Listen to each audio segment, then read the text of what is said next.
हम कहीं नहीं जाएंगे, यही छाती पर मूंग दलेंगे और यही रहेंगे।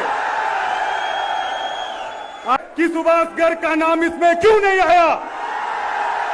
क्योंकि वो आपका प्रिय है। कौन है पारासर और जारोली?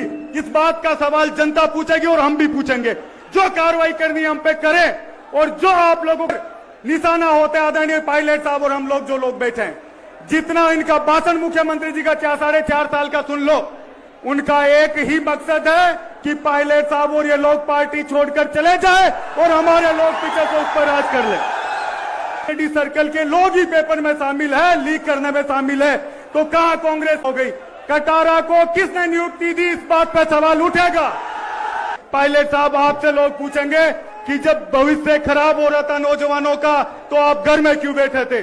तब उनके पास कहने के लिए टाइम नहीं होगा। मैं और 4.5 साल निकल चुके हैं, 6 महीने बाद चुनाव है, तो आप अभी भी या तो आप प्रेस कॉन्फ्रेंस करके ये कह दो कि मैंने उस समय झूठे आरोप लगाए थे, तो हम समझ जाएगी कि आपने झूठ बोला था। आज कांग्रेस पार्टी को मजबूत करने की बात करते हैं और हर मंच पर निशाना होते आदरणीय पायलट साहब और हम लोग जो लोग बैठे हैं। जितना इनका भाषण मुख्यमंत्री जी का 4.5 साल का सुन लो, उनका एक ही मकसद है कि पायलट साहब और ये लोग पार्टी छोड़कर चले जाए और हमारे लोग पीछे से उस पर राज कर ले। साथियों, ये कांग्रेस पार्टी हमारे पूर्वजों ने खड़ी की है। हमारे दादा परदादाओं ने वोट देकर इस कांग्रेस पार्टी को इतना बनाया है। हम कहीं नहीं जाएंगे, यही छाती पर मूंग दलेंगे और यही रहेंगे। आज हर सुबह उठकर सत्ता में बैठे लोगों का एक सुबह उठते यह सवाल होता है कि आज पायलट साहब क्या कर रहे हैं? क्या अच्छा कांग्रेस के पक्ष में बोल रहे हैं? जाके मंच पर फिर उनके लिए अभद्र भाषा का प्रयोग किया जाता है, और वो भाषा जो हम लोगों ने किसी राजनेता के मुंह से नहीं सुनी। आज जिस मुद्दे को लेकर पायलट साहब निकले हैं, उसको समझने की जरूरत है।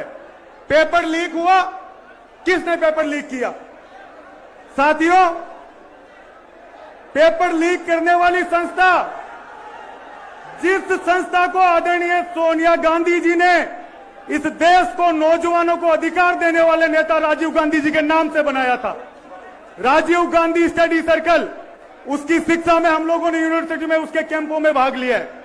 और जब राजीव गांधी स्टडी सर्कल के लोग ही पेपर में शामिल है, लीक करने में शामिल है, तो कहां कांग्रेस की बात रह गई, कहां सोनिया जी और कहां राजीव गांधी जी की बात रह गई? जो दलाल पकड़ा गया, उसके घर पे बुलडोजर चला दिया, जैसा पायलट साहब ने कहा, और बात खत्म हो गई। कटारा को किसने नियुक्ति दी? इस बात पर सवाल उठेगा। आज गांव से जो लोग 1-2 लाख रुपए लगाकर इन कोचिंगों में अपने बच्चों को पढ़ाते हैं, वो सवाल पूछेंगे कि सुभाष गर्ग का नाम इसमें क्यों नहीं आया? क्योंकि वो आपका प्रिय है। कौन है पारासर और जारोली?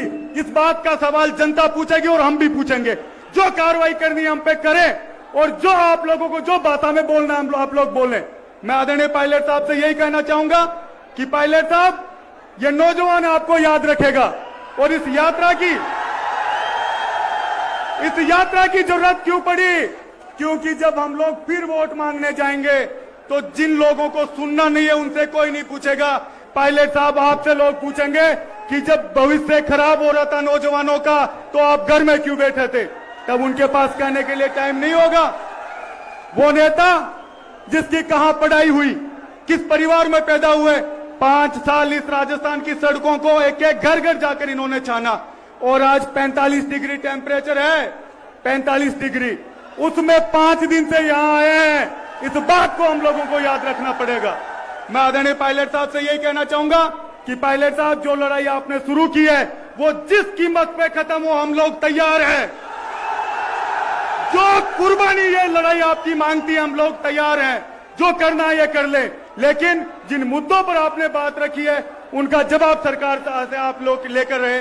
धन्यवाद। राम राम साहब, जय हिंद। धन्यवाद भाई मुकेश बाकर जी। हमारे बीच दातारामगढ़ विधायक